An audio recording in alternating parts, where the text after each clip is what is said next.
দর্শক, আজ কবিগুরু রবীন্দ্রনাথ ঠাকুরের মৃত্যুবার্ষিকী, আর এই দিবস উপলক্ষে আজ আমাদের মাঝে উপস্থিত রয়েছেন সঙ্গীত শিল্পী অনিমা রায়। শুভ সকাল আপু, কেমন আছেন? খুব ভালো আছি, আপনি কেমন আছেন? আমি বেশ ভালো আছি।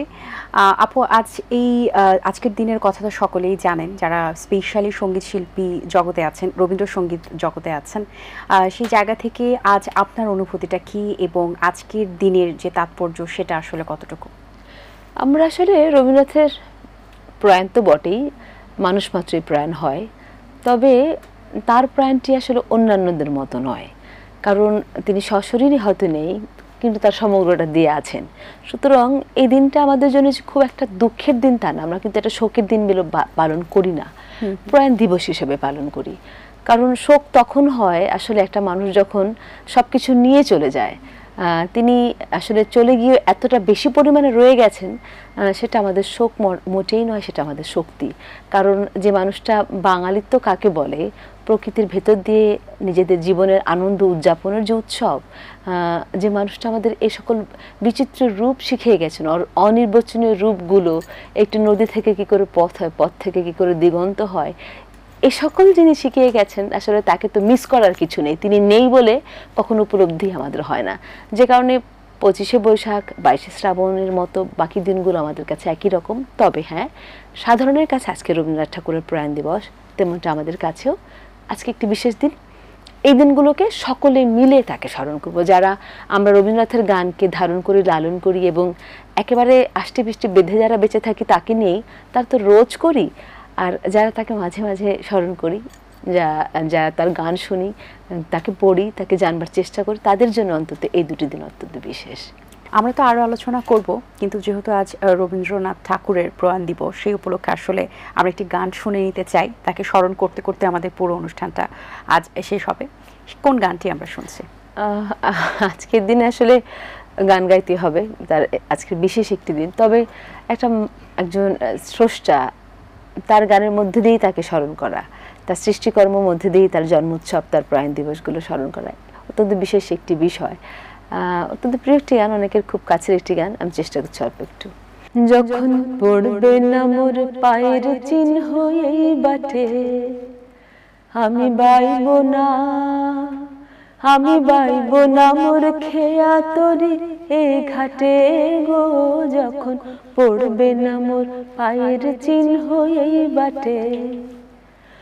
চুকিয়ে দেব বাঁচা কেনা মিটিয়ে দেব গো, চুকিয়ে দেব বাঁচা কেনা মিটিয়ে দেব গো, মিটিয়ে দেব লেনা দেনা বন্ধ হবে আনা গোনা এই হাটে। তখন আমায় নাইবা মনে রাখলে, তারার পানে চেয়েছে নাইবা আমায় ডাকলে, যখন পড়বে না মোর পায়ের চিহ্ন এই বাটে, আমি বাইব না, আমি বাইব না মোর খেয়া তরি এই ঘাটে গো, যখন পড়বে না মোর পায়ের চিহ্ন এই বাটে। আপু, আপনি জগন্নাথ ইউনিভার্সিটিতে বিভাগীয় প্রধান হিসেবে আছেন, সেখানেও তো অবশ্যই সঙ্গীত চর্চা করা হয়, সেখানে সঙ্গীতের অবস্থান কেমন দেখছেন? যেহেতু আমাদের একটা সঙ্গীত বিভাগ, সেখানে সমগ্র বাংলাদেশ থেকে ছেলেমেয়েরা ভর্তি হয়, অন্যান্য বিশ্ববিদ্যালয়, অন্যান্য বিভাগের মতো। আর এখানটাতে যখন নাকি একটা ছেলে মেয়ে অনার্স মাস্টার্স করতে আসে একটি বিষয়ের উপরে, তার মানে কিন্তু তার জীবনটা ওই বিষয়টার মধ্যে বেঁধে যায়। এবং আমাদের বিশ্ববিদ্যালয়গুলো, আমাদের বিভাগগুলোর বৈশিষ্ট্য হচ্ছে, কতগুলো ছেলে মেয়ে আসে শুধু সঙ্গীতকে জীবনের উপজীব্য করে, যেমনটা আমি এক সময় করেছিলাম বা আমাদের মতো অনেকেই করে। এটা একটা দিক, আসলে একটা নতুন দিকের উন্মোচন। এবং আমরা যখন নাকি ওরিয়েন্টেশন ক্লাসেও বলি যে তোমরা যে কত সাহসী, মানে গান নিয়ে জীবনের জীবিকা করবার যে প্রয়াস, সেই রকম সাহসী একটা পদক্ষেপ কিন্তু তারা বিশ্ববিদ্যালয়ে ঢোকার সাথে সাথে নিয়ে নেয়। তবে এটা অবশ্যই সত্য এবং মানে সত্য এবং সুন্দর যে ওরা শুধু গানকে নয়, গানের মধ্যে থেকে গানের সুর এবং গানের ভিতর দিয়ে যে একটি নতুন মানুষ, অন্যরকম মানুষ গড়ে ওঠে দিনকে দিন, সেটা কিন্তু যখন মাস্টার্সটা করে বেরোয় সেই পরিবর্তনশীল। এবং সঙ্গীতের ছেলে মেয়েদের দেখলেই নাকি অন্যান্য বিভাগে সবাই বলে তোমরা যে সঙ্গীতে পড়ো তোমাদের দেখলেই বোঝা যায়, মানে আমাদের অবয়বে, চলনে, বলনে তার একটা ছাপ পড়ে। যে কথা বলবার জন্যই এতগুলো কথা, যে সঙ্গীত নিয়ে আসলে আমরা ভালো আছি বলেই সঙ্গীতের সুরের রূপরেখা আমাদের চরিত্রে, আমাদের মুখে ফুটে ওঠে। রবীন্দ্রনাথের গান আয়ত্ত করার জন্য কোন কোন গুণাবলী থাকা প্রয়োজন, বা কোন বিষয়গুলো মাথায় রেখে একজন শিল্পীর এগিয়ে যাওয়া উচিত? কোনো বিষয় মাথায় নিয়ে এগুলো আসলে আমি মনে করি কোনো কিছু হয় না। জীবনে কোনো কিছু হিসেব নিকেশের প্রয়োজন পড়ে, শুধু ভালোবাসার প্রয়োজন পড়ে।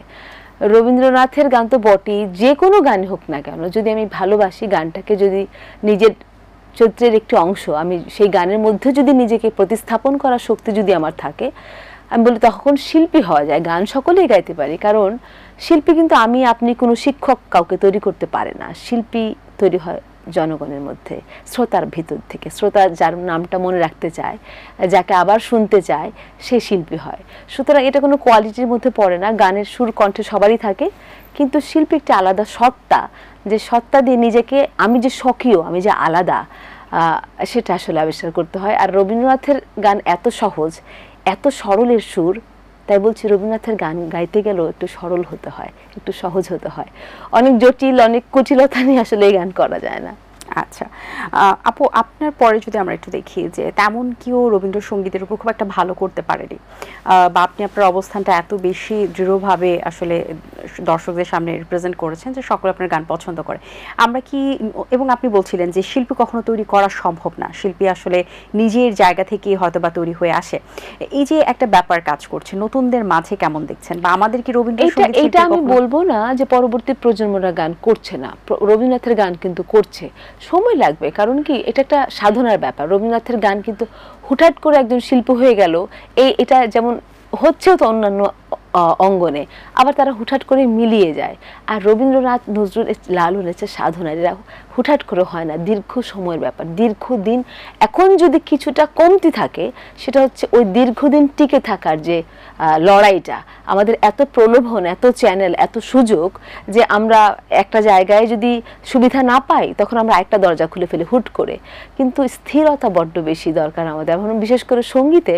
আমি যত স্থির হব, যত স্থিত হব, যত বেশি বলিষ্ঠ হব আমার সিদ্ধান্তে, যে না আমি এখান থেকে নড়বো না।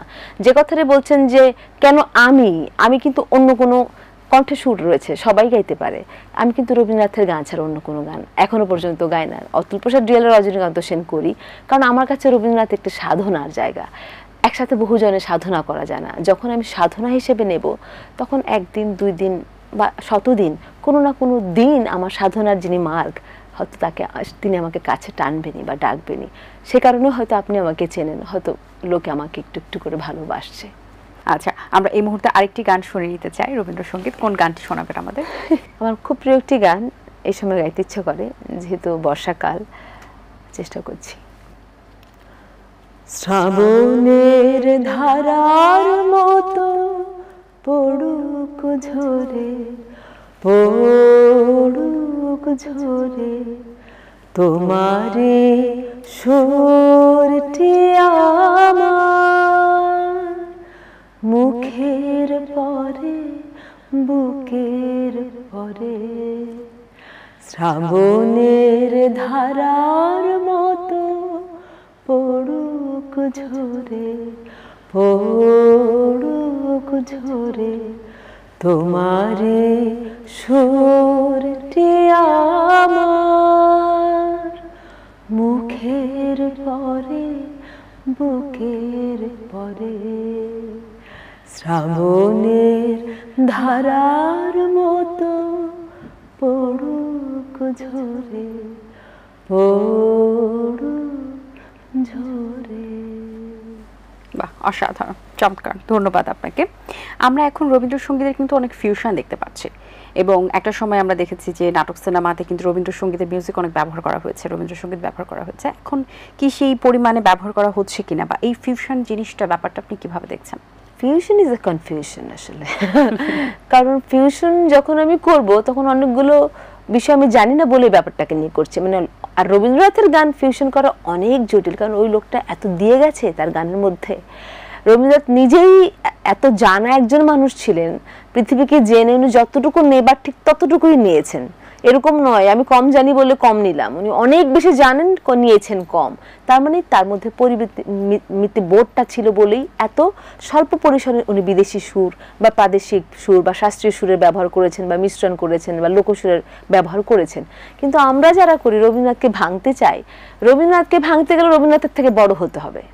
তার থেকে বড় হওয়ার যদি ক্ষমতা থাকে তখন আমি রবীন্দ্রনাথকে নিয়ে ভাঙতে পারবো, রবীন্দ্রনাথের গানকে টুকরো করে অন্য কিছু সংযোজন করতে পারবো বা কিছু বিয়োজন করতে পারবো। যেহেতু আমি তার মতো বা তাকে ওভারটেক করা আমার পক্ষে সম্ভব নয়, সুতরাং তার গান নিয়ে কেন ফিউশন বা কনফিউশন বা যেটাই হোক না কেন, কেন নিজের সৃষ্টি নয়। রবীন্দ্রনাথ নিজেই বলে গেছেন তার গান গাইলে তার সুরেই গাইতে হবে, এবং তিনি স্বরলিপি বেঁধে দিয়ে গেছেন। এই যে আমি গাইছি, আমি কিন্তু স্বরলিপিতে গাইছি, অতিরিক্ত যেটা সংযোজন করছি সেটা হচ্ছে আমার হৃদয়টুকু, আমার প্রাণটুকু। সব গানেই শুধু প্রাণটুকু প্রতিষ্ঠা করতে হবে, আর কিছু প্রয়োজন নেই। যে ফিউশন মানে হচ্ছে অনেক বেশি বাদ্যযন্ত্রের কম্বিনেশন সাথে করে অনেক যা কিছু মিশ্রণ করে, তার অপ্রয়োজনীয় অনেক কিছু মিশ্রণ করে। যদি কেউ প্রয়োজন যতটুকু পরিমিত বোধের সাথে মিশ্রণ করে থাকে বা সংযোজন করেন, নিঃসন্দেহে তাদের গান কিন্তু জনসাধারণ বা সাধারণ বা এমনকি আমরা যারা গানের মধ্যে দিয়ে বিচরণ করি আমরাও কিন্তু তাকে ভালো বলি, সাধুবাদ করি। কিন্তু যারা না জেনে করে, রবীন্দ্রনাথকে যারা বোঝে না শুধু নিজেকে প্রকাশ করার জন্য, রবীন্দ্রনাথকে নয়, একটি কথা, যদি তাদের মতো এত বিশাল মাপের আমি বলি শিল্পকে, তারা আমার কাছে শিল্পই, তাদেরকে যদি প্রকাশ করতে হয় তবে শিল্পবোধটা তার থাকতে হবে যিনি তাদের নিয়ে কাজ করবেন। আমি তাদেরকে জানি না, বোঝার চেষ্টাও করলাম না, অথচ শুধু নিজের নামটা প্রকাশ করার জন্য তাদেরকে ব্যবহার করছি।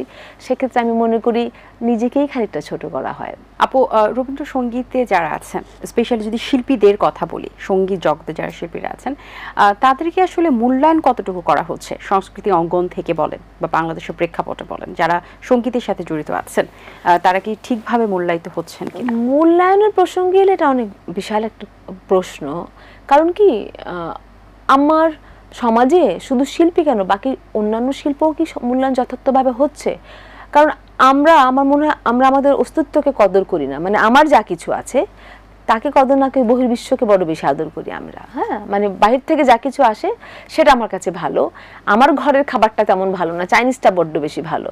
অথচ মায়ের হাতের রান্নার থেকে তো চাইনিজ বেশি ভালো লাগার কথা না, যদি সে বোঝে মা কি, মায়ের হাতের রান্নাটা কি। সে কারণে আমার মনে হয় কোথায় যেন গিয়ে আমার দেশপ্রেমের খামতি রয়েছে খানিকটা। যখন দেশপ্রেমের খামতি থাকবে তখন দেশের কোনো কিছু ভালো লাগবে না, বাহিরের সব কিছু ভালো লাগবে। যে কারণে শুধু শিল্পী নয়, সমগ্র শিল্পই খানিকটা অবহেলিত হয় বহির্বিশ্বের কাছে।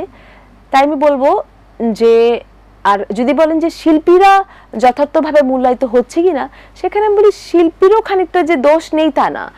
মূল্যায়িত হবে কেন, হতে হবে কেন, আমি কারোর জন্য অপেক্ষা করতে হবে কেন? আমি আমার কাজ করে যাব, আমি আমার চর্চা করে যাব, চেষ্টা করে যাব, সংঘবদ্ধভাবে দল করব, দলে দলে গান করব, আজ না হোক কাল কারো না কারো চোখে আমি পড়বই। আমার কথা আমি আমার ছেলে মেয়েদেরকেও এটাই বলি যে কোনো কিছুর জন্য, বিশেষ করে শিল্প সংস্কৃতির জন্য তাড়াহুড়া করলে চলবে না, ধীরে স্থিরভাবে পথ চলতে হবে এবং এই চেষ্টাটাকে অব্যাহত রাখতে হবে। কারণ প্রতিদিন আরেকজনের সাথে কম্পিটিশন না করে নিজের সাথে কম্পিটিশন করতে হবে। কেন আমি ওখানে সুযোগটি পেলাম না, এই আফসোসে একটি দিনও নষ্ট না করে কালকে যেন আমি পাই, তার জন্য চেষ্টাটি আরো বলিষ্ঠ করতে হবে।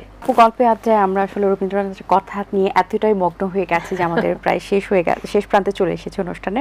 আসলে তাকে নিয়ে কথা বলে কখনো আমাদের কথা শেষ হবে না, পুরো একটা দিন চলে যাবে তারপরে শেষ হবে না। রবীন্দ্রনাথকে নিয়ে কথা বলি না, বলেছি আমাদের শুরুই হয়নি, রবীন্দ্রনাথকে নিয়ে কথা বলা শুরুই হয়নি। তো যেহেতু আজকের দিনটা সকলের জন্য খুব স্পেশাল, আসলে যারা নতুন প্রজন্মে আছেন তাদেরও কিন্তু অনেক কিছু জানার কমতি আছে, তারাও নতুন নতুন ভাবে জানবেন। এই ধরনের দিবস পালন করাটাও কিন্তু অনেক বেশি জরুরি শুধু তাদের জন্য, কারণ আমরা যেটা রেখে যাব তারাই সেটাই বহন করে যাবে। সো যাবার আগে আপনার কণ্ঠে আরেকটি রবীন্দ্রসঙ্গীত শুনতে চাই, কোন গানটি শোনাবেন আমাদের? এই অনুষ্ঠানগুলোর মধ্যে দিয়ে এই প্রজন্ম তাদেরকে একটুখানি জানবার সুযোগটা পায়। তবে আমার কাছে কি, আমি এই প্রজন্মের কাছে, এই সমাজের কাছে, রাষ্ট্রের কাছে একটা অনুরোধ থাকবে আমার, আমরা যেন রবীন্দ্র নজরুলকে কোনোভাবে অস্বীকার না করি। তাদেরকে ছাড়িয়ে আসলে আমরা কিছু নই। রবীন্দ্র নজরুল লালন এদেরকে যদি আমরা অবহেলা করি আসলে আমাদের অস্তিত্বকে অবহেলা করা হবে। সুতরাং যত বেশি করে তাদেরকে উপস্থাপন করব আমাদের পাঠ্যসূচিতে, আমাদের জীবনে, আমাদের বইয়ের আলমারিতে, অন্যান্য বইয়ের সাথে যত বেশি তাদের বই থাকবে তত বেশি আমার সন্তানটি সমৃদ্ধ হবে, আমার ঘরটি তত বেশি আলোকিত হবে। যাক, আজকে রবীন্দ্রনাথের প্রয়াণ দিবস। তার বউ ঠাকুরন কাদম্বিনী দেবীকে নিয়ে লেখা একটি গান, কবিতা থেকে গান, সেটাই সুরারোপিত করেছেন তিনি নিজেই। তার চেষ্টা করছি ছবি কবিতার ছবি গানটি। বাহ, খুব সুন্দর। অসংখ্য ধন্যবাদ আপু আপনাকে। এত সুন্দর একটি সময় কেটেছে, অনেক সুন্দর কিছু গান শুনিয়েছেন। অনেক শুভকামনা রইল আপনার জন্য। ভালো থাকবেন সবসময়। ধন্যবাদ। দর্শক, আশা করছি আজকের আয়োজন আপনাদের ভালো লেগেছে। আজ এই পর্যন্ত, দেখা হবে আগামী পর্বে নতুন কারোর সঙ্গে। সেই পর্যন্ত ভালো থাকুন, সুস্থ থাকুন এবং এনটিএন বাংলার সাথেই থাকুন। আল্লাহ হাফিজ। দিন আসে দিন যায়, সময়টা চলে যায়, তবু আছি এই বেশ ভালো। জীবনটা রঙময়, যেভাবেই হওয়া চাই, নয় কবু সাদা কালো। এই আশাতে স্বপ্ন ভাসে, সুখ হাসে চোখে মুখে, চায়ের চুমুকে।